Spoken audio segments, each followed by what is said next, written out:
सिक्किम और उत्तर बंगाल के मैदानी इलाकों के लिए मौसम विभाग ने जारी की येलो अलर्ट। तीस्ता नदी का जलस्तर बढ़ा, पश्चिम डोलाई गांव जलमग्न, 68 परिवार प्रभावित। सिक्किम और उत्तर बंगाल के पहाड़ी इलाकों में हो रही भारी बारिश के कारण तीस्ता नदी का जलस्तर तेजी से बढ़ गया है। इसका प्रभाव अब मैदानी इलाकों में भी देखने को मिल रहा है।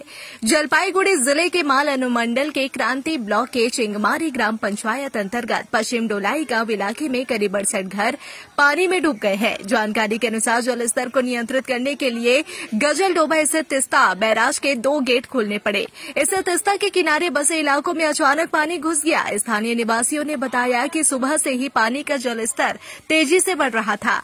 स्थिति का जायजा लेने के लिए क्रांति के बीडीओ रिमिल सोरेन मौके पर पहुंचे। प्रशासन की ओर से प्रभावित परिवारों को सुरक्षित स्थान पर आश्रय देने की व्यवस्था की गई और लोगों से अपील की गई कि वे सुरक्षित स्थानों पर रहे।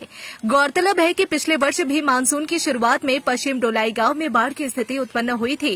उस समय प्रशासन ने अस्थायी शिविर बनाए थे और उत्तर बंगाल विकास एवं सिंचाई विभाग की राज्य मंत्री सबीना यास्मीन ने क्षेत्र का दौरा किया था।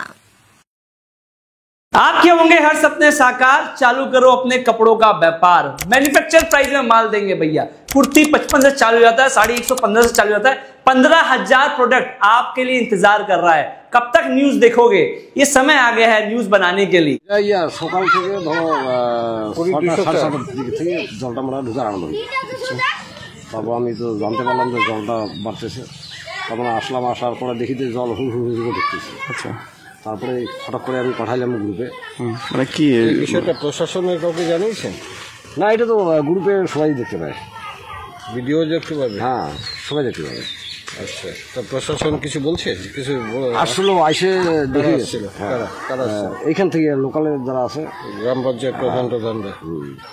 প্রত্যেক বছর এরকম অবস্থা, কি বলবো? এটা তো গত বছর থেকেই অবস্থা। কি এবার কি ব্যবস্থা করবেন? এবার কি এখন তো বলা যাবে না। এখন তার পর্যন্ত সতর্ক করছে যে 16 তারিখ বা 17 তারিখ পুরো জল ছাড়বে ব্যারাজ। হ্যাঁ, ব্যারাজে যদি জল ছাড়ে তাহলে এই বাড়িগুলো একদম ডুবে যাবে। কি মনে হচ্ছে যে কিভাবে এদেরকে করা দরকার প্রশাসন? আমরা তো এর আগেও বলছি যে এই যে ফরেস্টটা আছে, ফরেস্টটার সাইড দিয়ে যে একটা গাইড বান করে দিত না, তাইলে এই লোকগুলো কিন্তু বেঁচে দিত। সবাইকে জানাইলাম কিন্তু কোনো গুরুত্বই হলো না। এই সমস্যা তো এখন প্রশাসনকে জানানোর পরে কোনো গুরুত্ব দেয়নি। এটা গুরুত্ব হয়নি কিছু।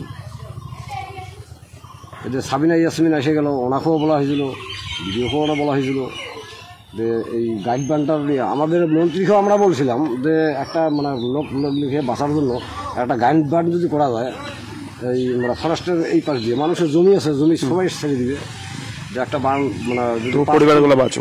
কতগুলো পরিবার আছে এখানে? এখানে 68টা পরিবার আছে। 68টা পরিবার। তো কত বছর থেকে এই অবস্থা? সে পরিবার মানে ঘর ছাড়া হয়ে আছে, রাস্তার উপরে থাকে, বাঁধের উপরে থাকে। গত বছর থেকে বাঁধের উপরে? হ্যাঁ, বাঁধের উপরে।